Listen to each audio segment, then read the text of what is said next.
Why don't we get started? Good morning, good evening, everyone.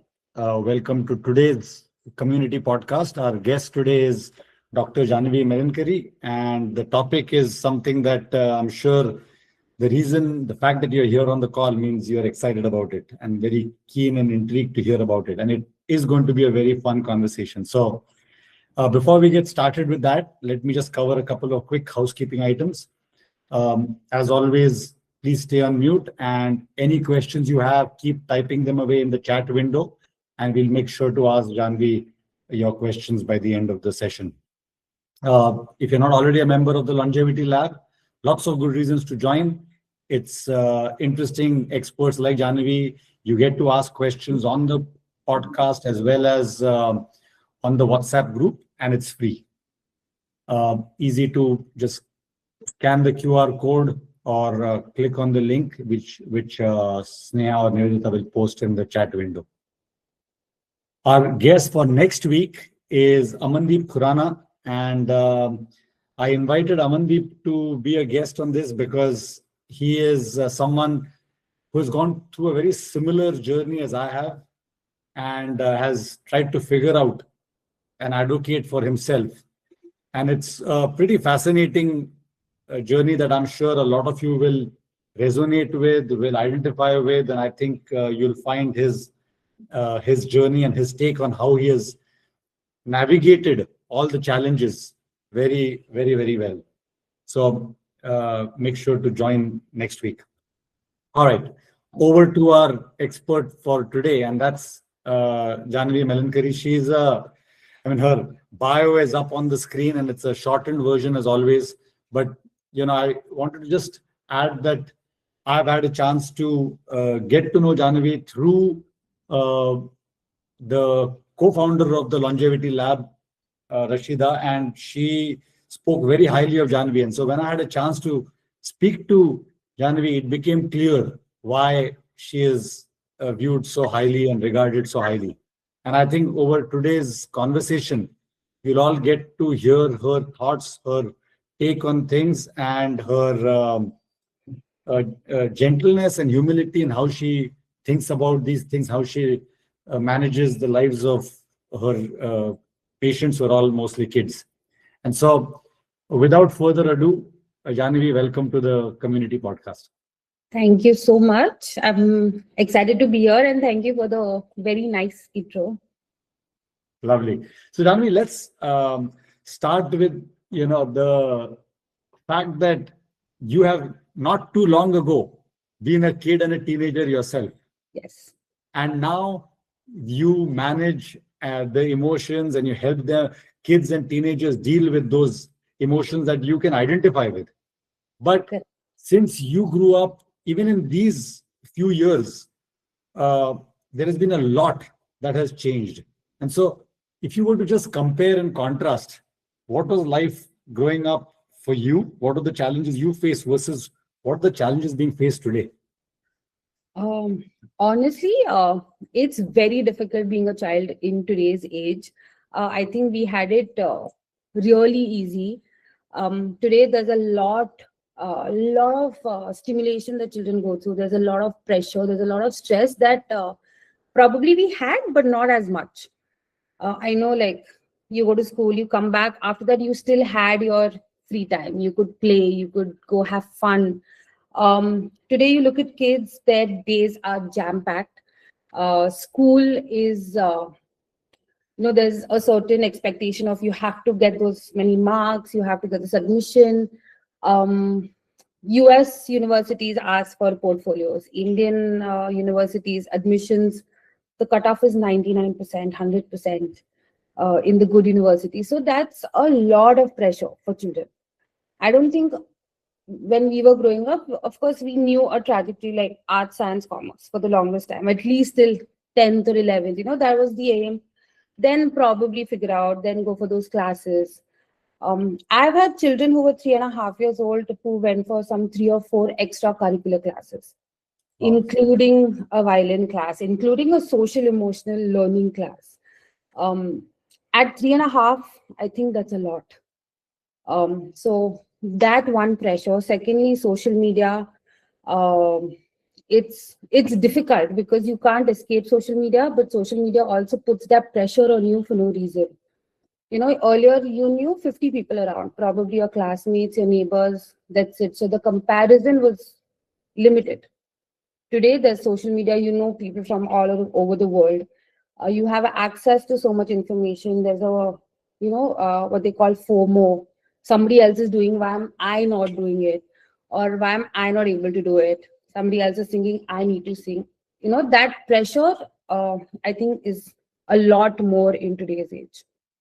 Yeah, and I just want to clarify for some of us who are more than 50.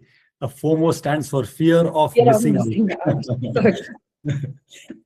uh, yeah, and I think the fact that if you can't keep up with the terminology, then you are no longer cool. Right? These types of things have all become real. Yes, yes. And apparently, even these words that I have learned very recently are now outdated. The Gen Alpha has taken over, and they have a very different world of theirs, which is even more like even more. So you have to keep up with the times. Yeah. So you just mentioned the word Alpha. What is the definition of Gen Alpha? Is there a definition? So all of these are age groups. I think the 2000s mainly were the millennials, the Gen Zs. Gen Alphas are the ones who are in school right now, or just passing out the 10th, 11th standards. They would come in Gen Alpha. I see. That's And something. each generation has their own lingo, their own terminology. Each Everything. group cares about a very different set of things, right? Correct. Uh, Yes.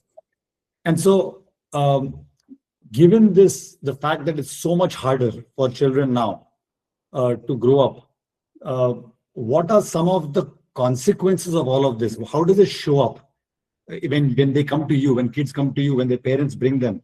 What type of things do you see? So it's a mixture of social, emotional issues along with physical issues. Because with this pressure, with this stress, they're in a constant state of alert mode. Like the brain is always in alert mode because everything feels like stress in a way. Because there's homework stress, there's classes, there's a lot of stress. So you're always in alert mode, which over time takes a lot of it affects your mental health, your physical health. um, Very simply put, the brain, there are two parts of the brain. One part, the amygdala, normally is like the watchman who will tell you like, okay, there's danger here. Then there's another part which will tell you, okay, let's look at the danger. Is it actually that important? How do I regulate it? It takes that planning. It takes 2 minutes of rest. Says, okay, it's not that difficult. It's not that bad. If I, just do like a few deep breaths, I'll be fine. It looks at another. And Janvi, what part of the brain is that? So the That's the amygdala is the watchman. watchman. It's the prefrontal cortex, which will tell you, okay, calm down, probably not that bad, or okay, this is a bad situation. Let's focus on it in a certain way. But what happens is when you're continuously in overdrive, the amygdala is continuously, okay, there's danger, there's danger, there's danger. It's continuously telling you danger. But the prefrontal over time is not able to look at so many things and analyze, doesn't get the time. So over time, your brain is already in overdrive. It's always in overdrive, which over time is going to lead to hypertension. It's going to lead to chronic stress. It's going to lead to depression. So one part is that, or secondly, the way you cope, your defense mechanisms over time change. One is that, and physically you will also see stress eating can happen, which can lead to obesity.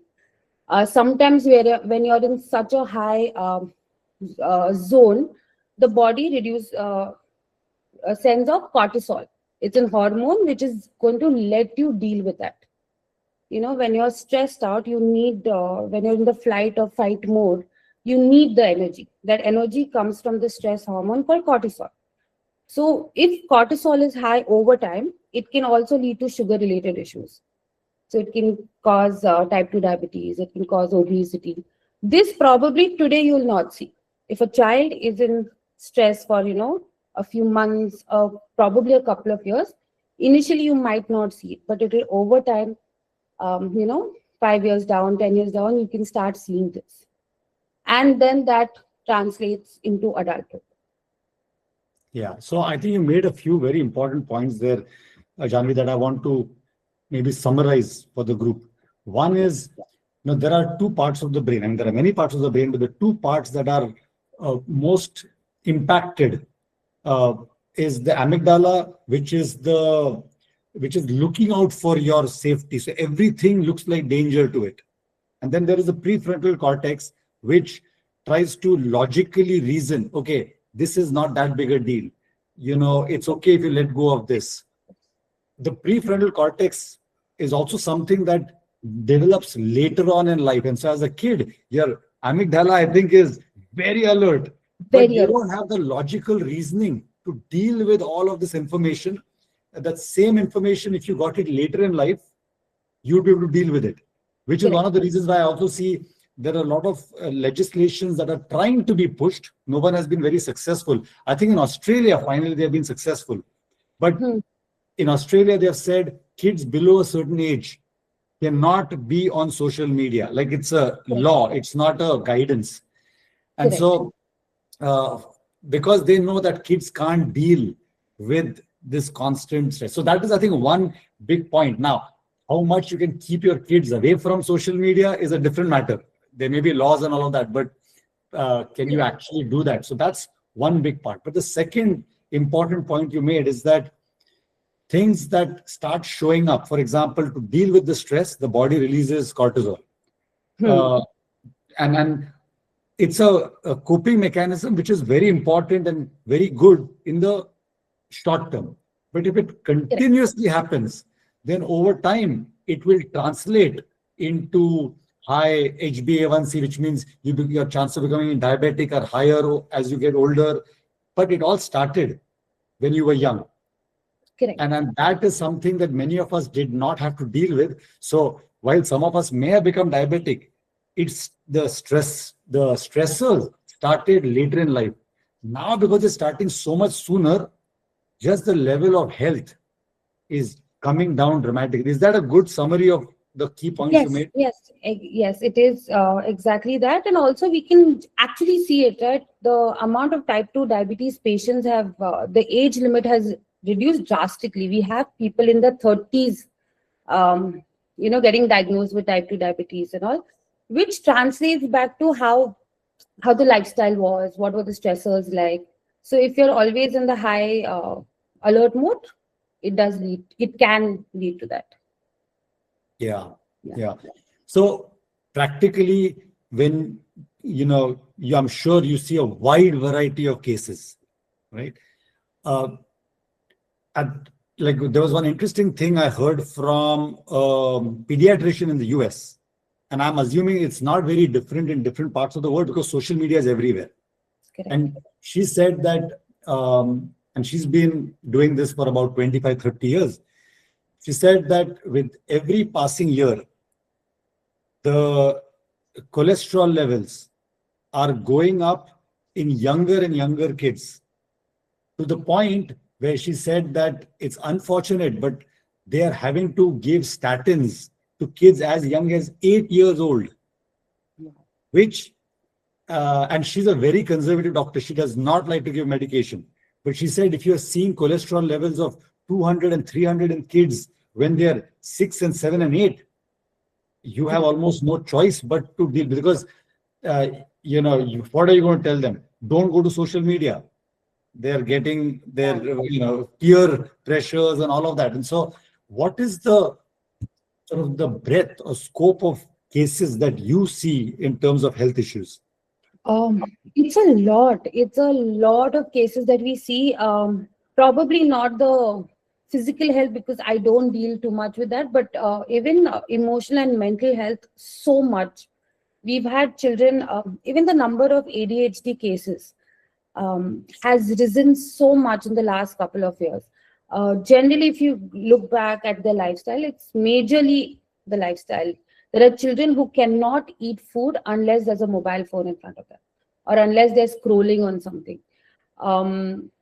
So you see a lot of developmental issues, a lot of mental health issues because of this, because of the screen time. I understand that you can't ignore it. It's there. You have to accept it. But there has to be a midpoint to something. You can't go to extremes, because the amount of issues that children have in today's time, children need, not that therapy is bad, but children need therapy because of addictions. They are going for addiction, phone addictions. They've become more irritable. So the behavioral issues, lashing out, being more irritable, which for a certain age group is very common. A teenager being that, acceptable because their growth demands that. But a 8 and 9-year-old child, lashing out, not listening, refusing to eat without a phone being there, addicted to the phone. I've had children who've come to me who are on the phone for 6 to 7 hours a day, and these are 7 and 8 year old children. So of course, not being able to pay attention. So a lot of these cases are increasing in the last few years. One of the things that I see often nowadays is kids are doing their homework, but they have video playing. They have all the other things happening in parallel, and I'm Correct. like, either they are geniuses or they're highly distracted, because What's it's very hard. what social media is doing, our attention span has reduced so much. A normal reel today is probably 10 to 15 seconds. The longer one is 30 seconds. We're so used to scrolling that every 15 seconds we want another dose of excitement. The moment it goes, like, how many of them are actually watching a whole YouTube video? Very few, without fast forwarding. It's all about getting that instant gratification, and when you don't get that, homework is boring. At no point anybody is going to find homework or schoolwork very interesting. So anyway, you have to pay a lot of attention to finish it. But because our brains are so wired now, earlier we used to say, give a child a break after every 40, 35, 40 minutes. Even our school timetable is made like that, 30, 35 to 40 minutes, because that's the attention span. Give them a 5 minute break, come back. Today they can't do that. It's in seconds. So that is why the mobile phone next to them, or they do one sum and then they're gone back to play a game, something. So they always need that energy level being high. Yeah. Um, you know, there is a certain way different stages, at different stages of their life, kids go through different uh, evolution, right? And like you said, a teenager throwing a tantrum is almost expected part of their growth. Correct. If you were to just provide a high level summary, Janhavi, of when a kid is in their first 5 years, this is how they should be doing, because that will serve as a baseline for many of us who have kids at different stages, right until the time they're adults. What are the big milestones? So in the first few years, probably the first till they're like 4 or 5 years old, the imagination is really high. So you can see a lot of storytelling, which doesn't make sense. Like, it's fantasy. So people say, oh, the child's lying. They're not lying. It's just their brain making up a lot of stories, talking about random things.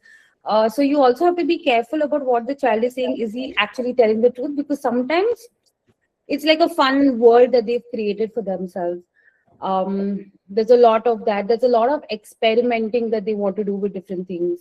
They're trying to push buttons also sometimes with parents. You can see that small things. You tell them not to do something, they probably want to do the same thing. They look at you, they laugh. Or, you're like, don't do this. They'll give the small smirk because they're trying to push. They're trying to see how far can I go, without mommy shouting at me or without my father reprimanding me, something like that. The later years, still pre-adolescence, are the ones where they, they're settling into things. School is different now. There's rules, there's timetables. They have to follow certain things. When they're in school also, they're looking at the older kids, so they want to adapt. So there's a lot of rule following that you can see at that age typically. So that's the time when you can be like, okay, uh, this is where you can mold them uh, in a certain way.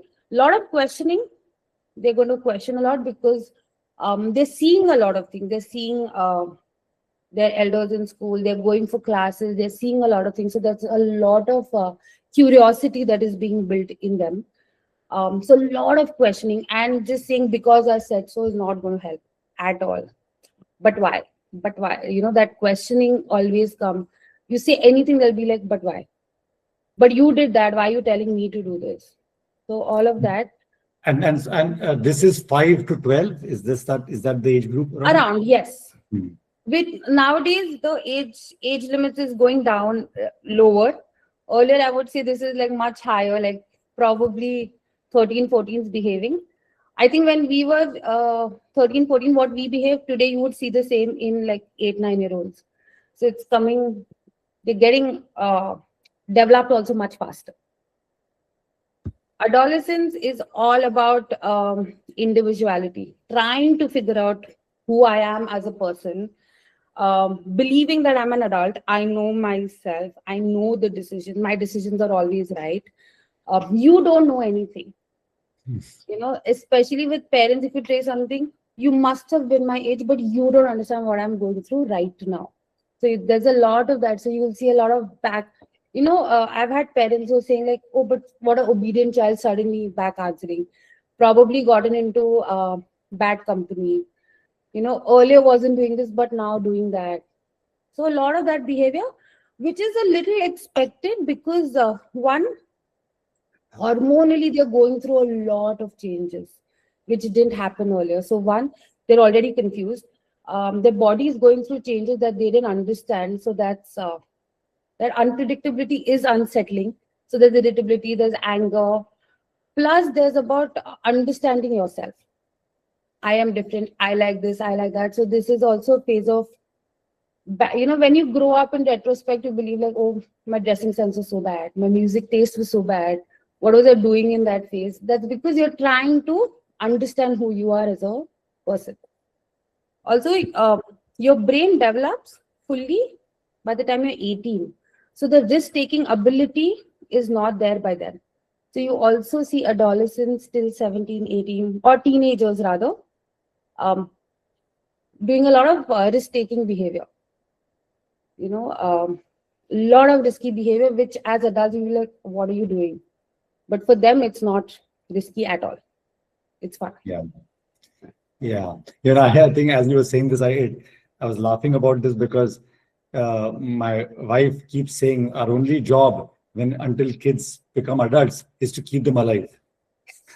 Because they don't think they're doing anything risky, but very often what they're doing is very risky. And It is some of them are not lucky enough. I mean, many of us, we also did stupid things, but correct. we survived. But not everybody is as lucky. And so as parents, the biggest pressure is keep them alive. And when their brain develops and they themselves look back at their younger days, they'll say, I don't know what I was thinking. Correct. So thankfully that comes a little later. But yeah, the teenage years is the time when you just have to be careful. Let them grow, but also be just careful that they're not going to do something that risky or that, I won't say that, but stupid in our words after we've grown up. Correct. But you also made another important point, which I only sort of started appreciating much more recently, and that is the part about when kids are teenagers.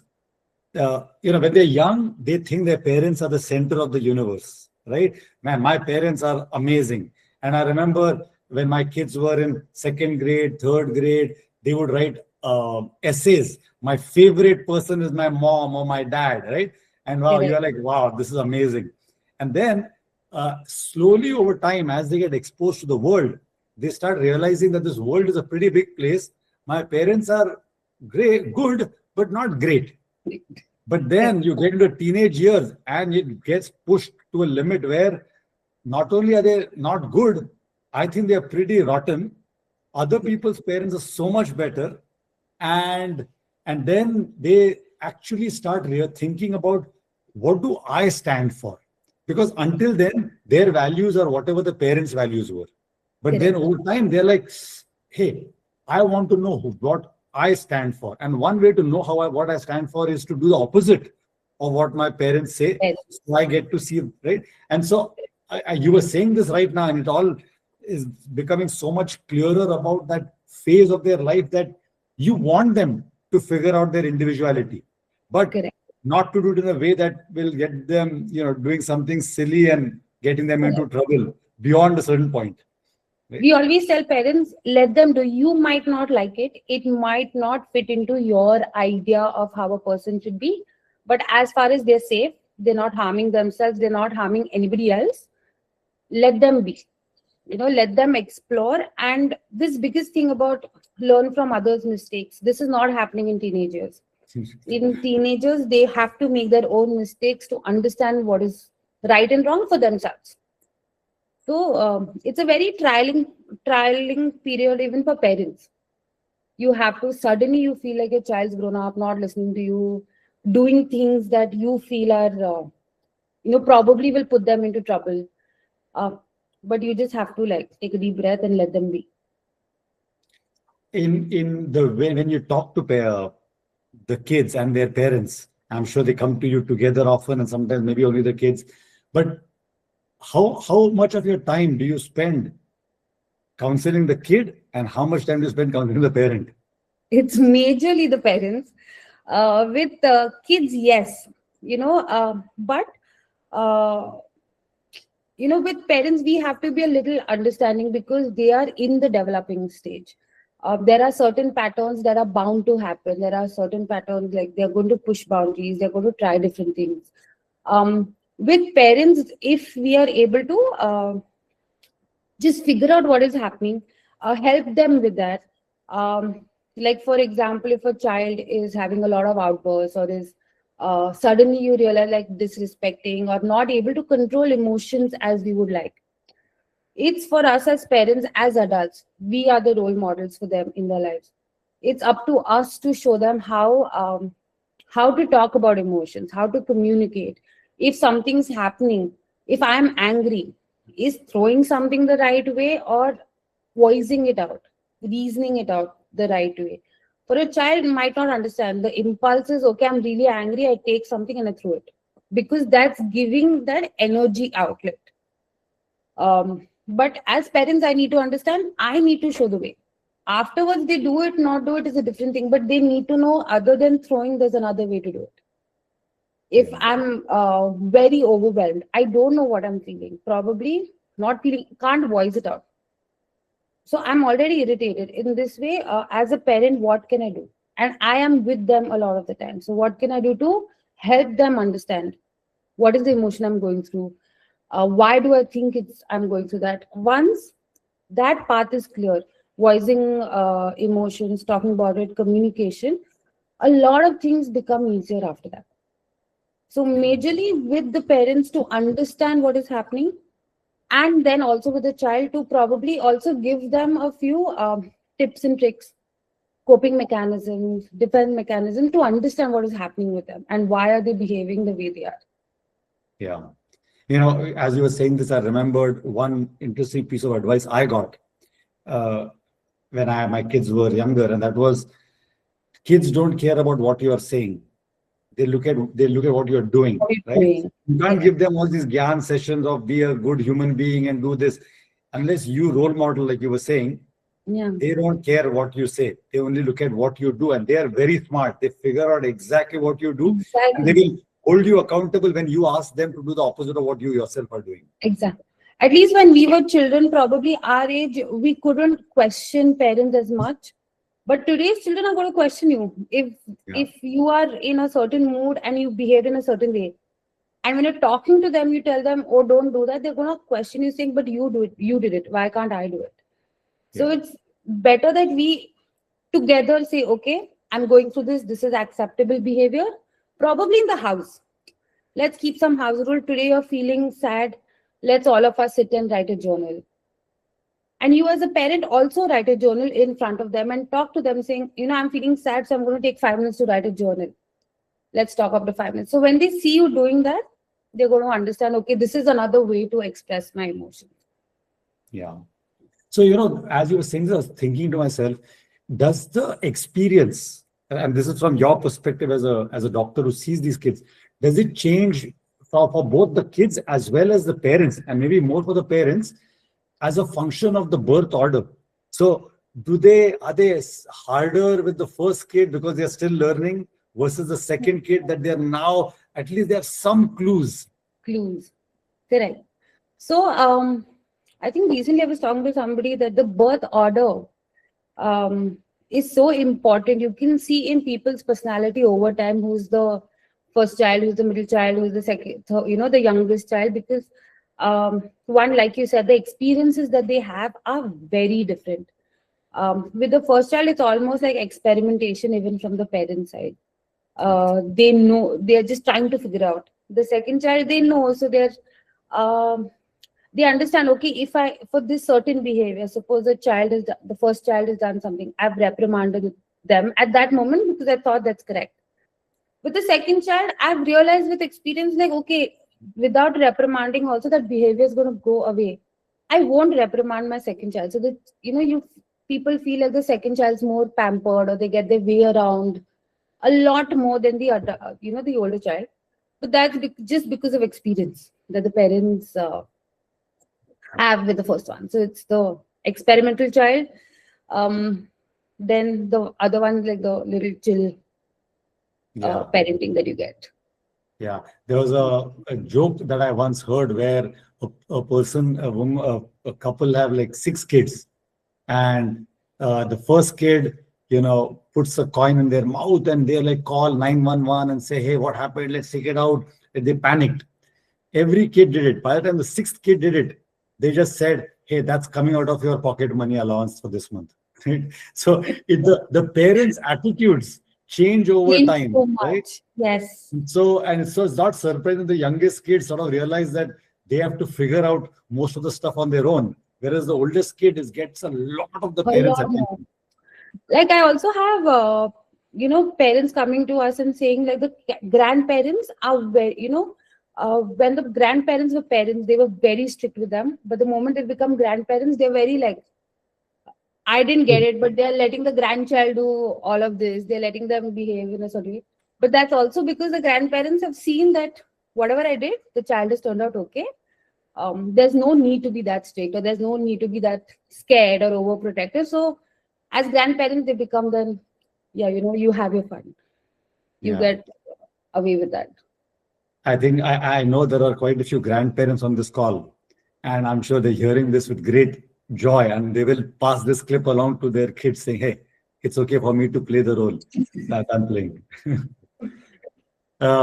So, when a parent comes to you and sort of is frustrated and struggling with, my kids on the phone, I don't know what to do, what is the practical advice? Like you said, it's all about a balance. What's the practical advice you find yourself giving in situations like this?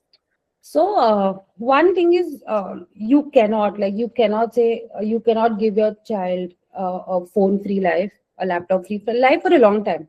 Of course, when you're younger, that's possible, but later phones are a part we have to accept. Um, but with our parents, what we do is we try to make like a daily schedule. Every day, a 30 minutes or a 1 hour is acceptable. You let the child explore, have fun, do whatever they want. Another thing is, we say make it a part of the family routine, like have game nights where you're doing like a fun mobile game, or watch something together. Make it a part of the routine, but have strict house rules. Maybe you do so many chores today, you get half an hour off your phone. You finish your homework, you get this. But always time it. It can't be, okay, now take the phone. I'm done with the day, take the phone until you sleep. That can't be it. Make it a time. Every day after dinner, if you've done everything of the day, the house chores or house work, homework, anything, after dinner, you get half an hour of screen time. So one is that you regulate the timing. Secondly, make it a part of your family traditions. Have one day in the week where you all are doing. And nowadays, you have some really cool things you can do on the phone. Like we've had seventh and eighth standard kids make apps, develop apps which they've put on Play stores. And these are very easy. You can do it in half an hour, 1 hour, using Figma, using a lot of other AIs. Recently, we saw you can make your own chatbot using different apps. So it's also educational. Make it a part. Okay, you know what? Let's make a quiz app, and then let as a family play the quiz together. Let's see who wins. Let's try doing this on Canva. Make something. Or today's a quiz night. Research something on ChatGPT if you want. Give them a topic, research about it, then have discussions around it. So once a week, give yourself a time. That time, 1 hour, 2 hour on a Sunday. So the children are okay, and that time it's okay to use the phone. You can do that. So regulation is very important. One complete no-no is giving the phone during bedtime. Definitely 1 hour before their bedtime, the phone, any kind of screen has to be taken away, because the mind at that moment, because you're scrolling or you're seeing something, it's excited. Falling asleep is going to be a problem. Then they fall asleep late. They have to get up early for school or college or whatever. They don't get their sleep. It's going to affect the entire life. So during sleep time, not at all. Just I see a lot of parents giving their phones while eating. Not a good habit, because then it's linked, right? I get the phone, only then I eat. If I don't have the phone, I'm not able to eat. And also, if you're not concentrating on eating at that time, the digestion issue, the whole process is disrupted. So these are complete no's. If the child is throwing a tantrum or irritated, you're at a family function, you're outside, children throw tantrum, the best thing is give them a screen. They'll keep quiet. They're not going to be able to regulate the emotions over time. So if you're able to control these 3-4 things, it should be okay. And understand how can you use internet, social media, different apps for the benefit. And then as a family together, start doing those activities. All right. Uh, Is there an age that if a parent asks you uh, before which you would not give them? So two questions. Right? One is before which you would not give them a phone, and second, before which age you would not let them create a social media account. What would those two ages be? So honestly, as of now, realistically speaking, at least till grade 1. After grade 1, it's something that I can't control, because even schools nowadays have tabs, they have their classes, so you have to use it. Schools have also started, so there I can understand. But I would put a strict time limit from grade 1 to probably grade 6, half an hour, 1 hour, not more than that. After that, again, the way studies are going, you need to research, you need to do a lot of things. So probably a little more time after that is okay. But till 5 years, I don't think there's any use of a phone, social media, anything. You want to show them a story, you want to show them a video, something, you can do it on the TV. Them having their own personal screen, I don't think there's an absolute necessity. There are books, there are games. They need to run around, they need to play around, let them do that. After that, half an hour to 1 hour is fine. Social media, honestly, I don't think at least till 16, 17 again. That is not very realistic. But before 16, 17, I don't think it should be there. Ideally 18, because the kind of content you can't regulate, first of all. There's a lot of content coming out. With AI, nowadays you don't know what is real, what is fake. So even understanding the difference between what is reality, what is not reality, the kind of pressure that it puts on you, just to the way I'm supposed to look, the kind of achiever I'm supposed to be, the kind of universities I have to go. So that all of that becomes very difficult. I had a child from one of the underprivileged societies of Pune. The mother was a house help. She used to work as a house help, and this girl was so into K-pop. She wouldn't eat food unless she had ramen for dinner, because she was so influenced. And the poor mother didn't even know what ramen was. She would get her Maggie because for her it's noodles. But I need ramen. Or then I've had the child say, but in my Korean dramas I've seen, the mother is very cool with the child having a boyfriend. Why is my mother not very cool about it? So that expectation is so, and you can't control it. That mother had no idea, first of all, what is K-pop? Where is she getting access to? What am I supposed to do about it? The child is not eating. So a lot of other issues keep propping up. So I think 17, 18, after that, it's okay. Because then at least you have some sense of who am I as a person, what do I like, what do I dislike, so you can at least differentiate a little bit. Yeah. I mean, I'm finding that if I were to do a informal poll of all the people I've seen, I think 13 seems to be the age that parents have been able to hold off. But after 13, they just have not been able to successfully hold off their kids onto social media. And even the social media, it's so bad. You can just fake your birthday day and you're on it. Like, there's no regulation. To be honest, like, at least when I was growing up, we had Orkut. This is way before Facebook. But even, I think the cutoff was 18. And I joined at 17 or something. But it was so easy. I just had to fake the year by one. And I was on Orkut. So, and a lot of us did it. So, of course, there was nobody's regulating. So after 13, 14, it's very difficult. They all have access. They all have two accounts also, which is, I know of two, I'm sure there are more, but there's one account which is for family and family friends. There's one which is the real, just for your friends. And the kind of stuff that they're watching on both is poles apart. So you have to be really careful with that. Yeah. One tool, and I don't know the exact name, but I know a few people who use these tools for when their kids are younger and their phones don't have a regular mobile connection, but they are only Wi-Fi devices. They can control what time of the day the Wi-Fi comes on for like when it can access, or it keeps changing the Wi-Fi password. Okay, so every time the kids want to continue using it, they have to come back. I think people are coming up with tools to try and reduce it. I'm sure there's always a workaround. But for those of you who are looking for tools, there are tools out there to restrict it, and it works until a certain age. Then the kids become smarter than you about technology tools to get around it. Today with technology, definitely the kids are smarter, especially the teenagers.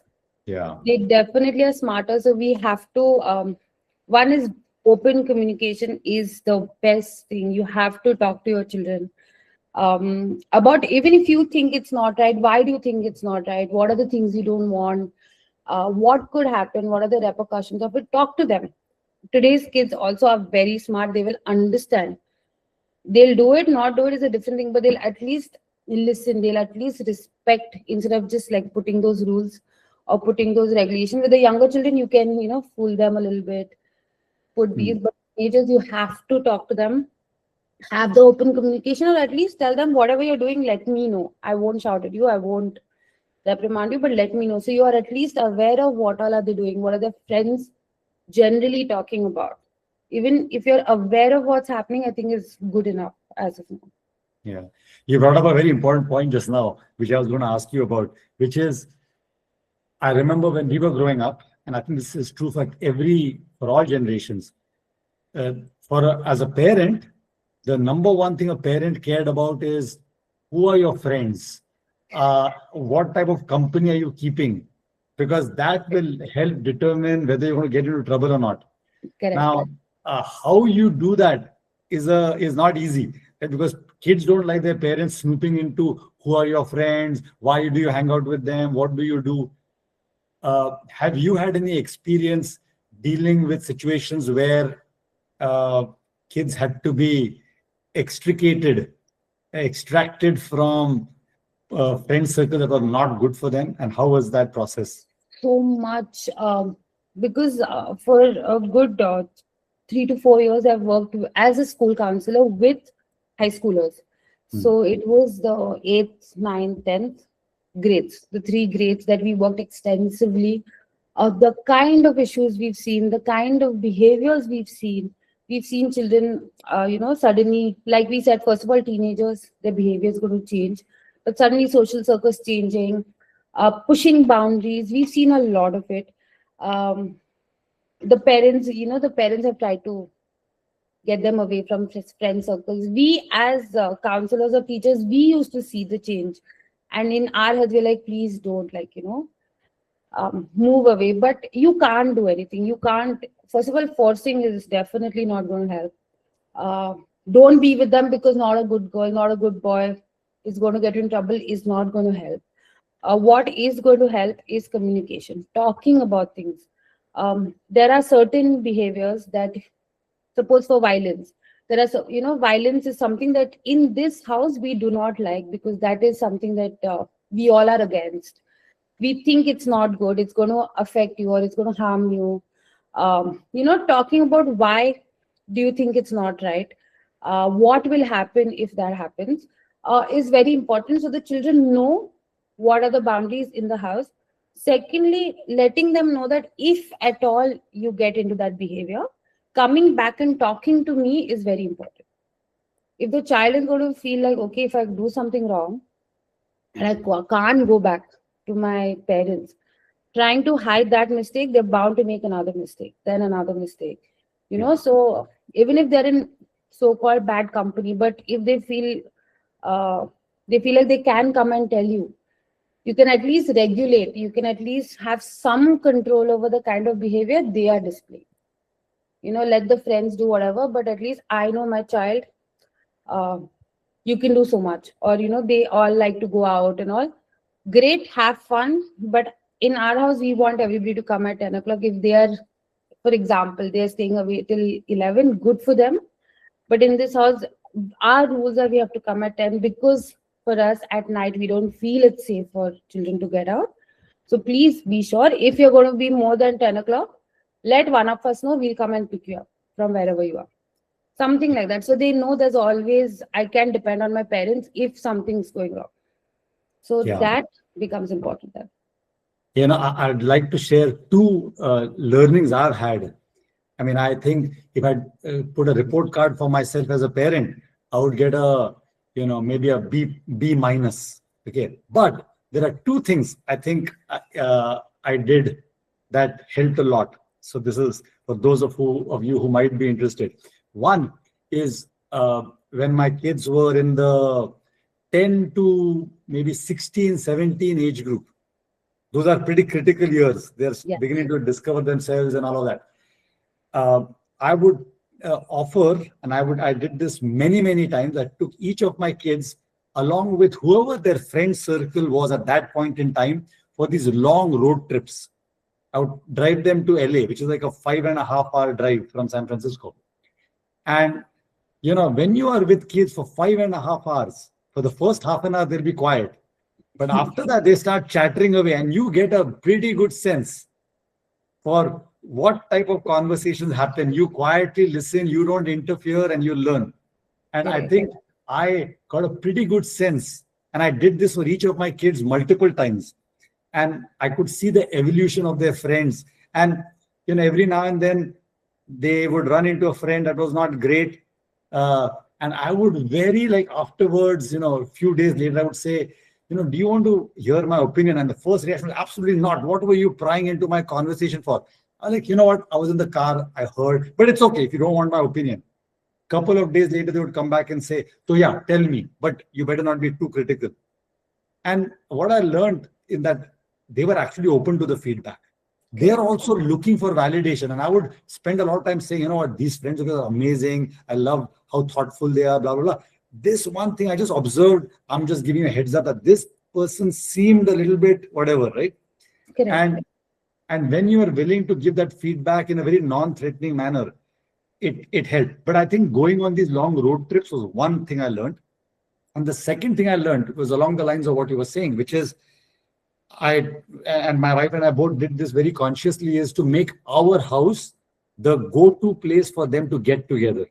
Correct. And if any of them got in trouble, we would tell them, look, tell us so we can help you rather than going to somebody who's doesn't know what they are doing, and then they get into even bigger trouble. And these two tricks, I think, It probably helped a lot.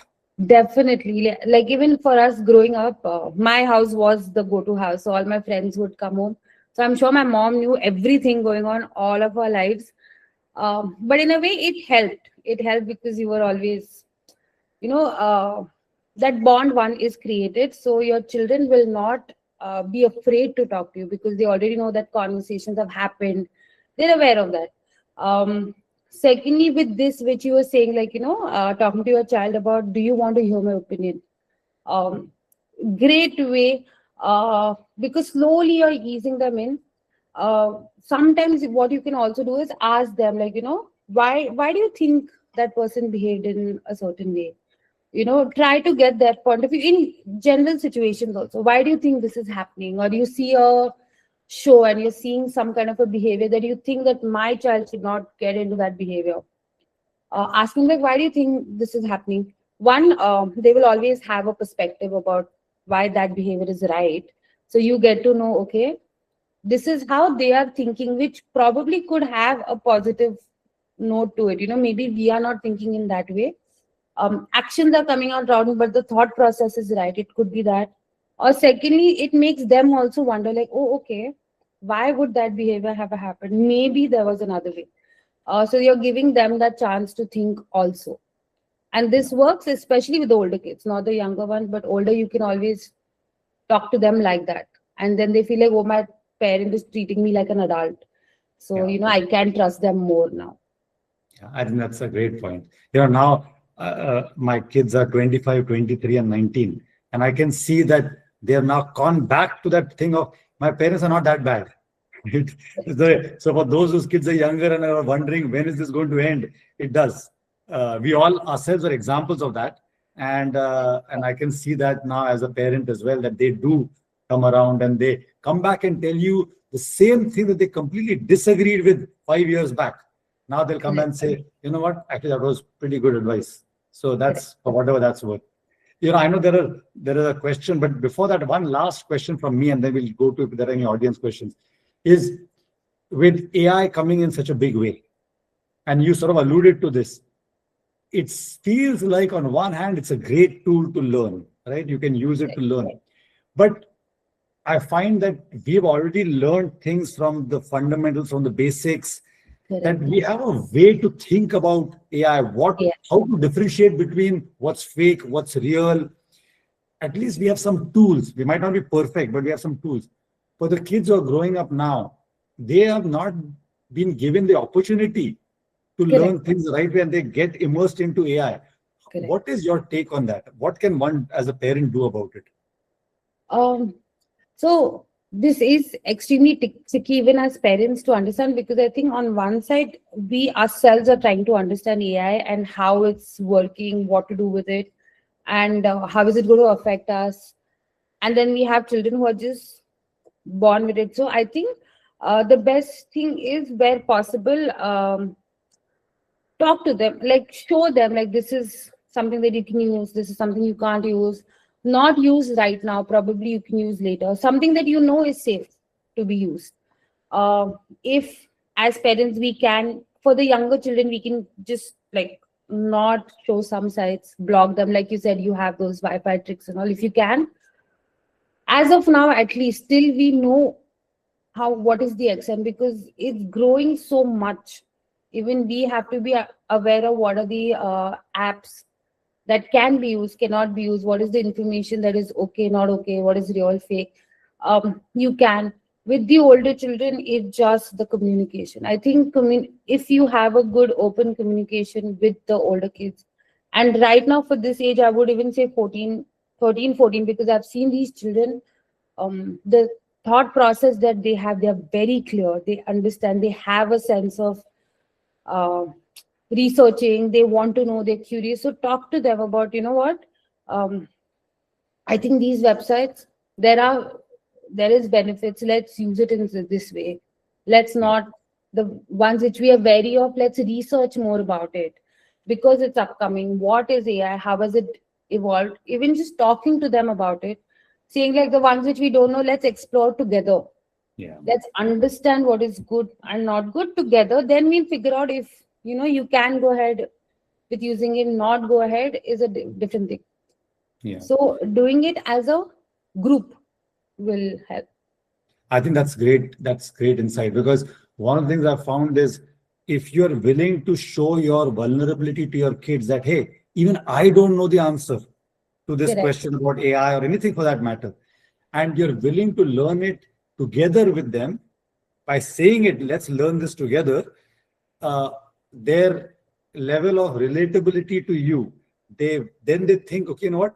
I can also expose that I don't know something, right? Correct. Even kids can. Yeah. I absolutely think that's great advice. So yeah, that's wonderful, Janvi. Let's get to questions because I know we're running out of time. The first one is from Aniket. Okay. Aniket says the challenge I'm finding is that my work and my wife's work is very mobile centric. Instead of Hmm. having to open the laptop, a lot of my work gets done on the phone with a large enough screen for that convenience. As a result, the parents end up spending several hours on the phone in front of the kids. Right? How Correct. does how does one deal with that? So, again, for me, what I tell parents always is just communication helps wonders. Talk to your child saying, you know what, like you have homework, your homework is to be done with a paper, pencil, or a tab computer, whatever they're working. Like that, my office work has to be done on the phone. This is something that I can't do. If you all have strict timelines, just let them know that 9 to 5 is somewhere where my work has to be done on the phone, like you have to do your homework after 5 o'clock. Even I will restrict myself. Then then, and you also in front of your child after your work is done, then don't keep the phone, don't be on the phone, do other things, play with them, or do your daily activities. But having that conversation saying that I have to, because this is my work, this is my job, and this is how it gets done, will help talking to them about it. But also then you have to be cognizant that if, like, you're not on the phone too much when you're not working. Yeah. Sometimes it's easy for us also, for me at least, for relaxing, it's my phone. After a long day, I just want to go, I want to play something, I want to watch something on Netflix, it's on my phone. So we have to be a little cognizant to not do that in front of children too much. If they get half an hour of free time, probably we also take half an hour in front of them. Once they're asleep or they're not there, then we can use it for other things. Yeah, I think this goes back to and this is not easier said than done, but it goes back to the point of demonstrate. They're seeing what you do, not what you say. And Correct. so, like, there are times I have to remind myself, I got a message, I heard the ping, uh, and it's so tempting to answer it.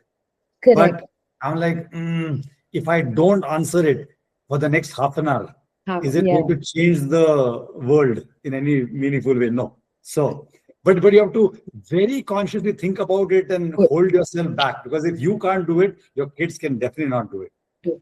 And also have house rules. I think those really, like, have those, like, dinner time, no phones, and nobody is going to use the phone or any screen. Or every day keep like 15-20 minutes, half an hour away, when all of you are together are doing something, and that time the phone cannot be with you. You demonstrate like these are our family time.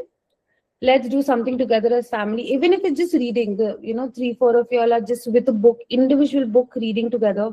But that time, like you said, if the phone pings, you cannot take the phone. Or if you think it's urgent enough, then have a saying, this is something I really need to take, I'm sorry about this, but I will make up with 5 more extra minutes or whatever I'm doing. Yeah. So letting them know that this is something that unavoidable, then it's okay. Yeah. Great. There's a comment from Vani. I think she's provided a very good resource. A good app to manage kids' access is Custodio. It can be customized for time, types of apps allowed, etc. So that's great. Thank you, Vani. I think we'll make sure to put that into the show notes so that anybody who wants that. Snail just said, my daughter just turned 2. She doesn't eat without watching television for the last 4 months. I don't show her a mobile at all, but TV is something I cannot avoid. The TV is almost 1.5 hours daily. What should I do? Um, if possible, just switch it off while eating. If it's a recent habit, which is like 4 months, probably you'll have trouble in the beginning. The child might throw tantrums or will cry or refuse to eat. Uh, but that's fine. Even with a 2-year-old, you can say this is food from today, no TV, nothing to watch. We concentrate on food. After food, 15 minutes of TV. Finish your food quickly, then I'll give you 15 minutes. The first 2 days are the worst. We've told this to every parent, the worst, because they might refuse to eat, they might cry. If they're not eating, let them not eat. One meal, if they miss, Correct. it's not going to happen, because the moment they're hungry, they're going to come back to you. Yeah. So that meal time, if it's gone, let it go. And the first few days, be very strict. 1 o'clock, if it's your lunchtime, sit with the food without the TV. If they say no, but at 1:15, 1:30, whatever, just get up, take the plate away, and go. Once they're hungry, they will come back and they will listen to the rule. So once the habit is formed, then it won't be a problem. Yeah. Shruti's question, I think, Shruti, you mentioned,